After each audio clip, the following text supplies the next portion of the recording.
How's it going? Pete from Redneck's Dirty Hands here, and this video is kind of like one of those public service announcements warning you about the dangers of Facebook Marketplace.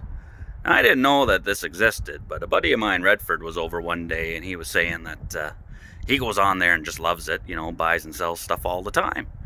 So I went and checked her out, and first day on it, bought a truck. Nice old square body. I was thinking, they look pretty good lifted up. So I bought some springs and blocks to lift it.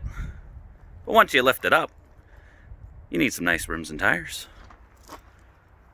So I bought some rims and tires. But to get the full effect, they got to stick out a little bit, and the offset on those is wrong, so I bought some wheel spacers. But now that they're sticking out a bit, you need to keep them covered. So I bought some fender flares. So now it looks like I got a project on my hands, and then I was thinking, speaking about projects, what if I took that Yamaha R6 street bike of mine and turned it into a dirt bike? So I went back on there and found a blown up YZ250F, and there you go. Thanks, Redford.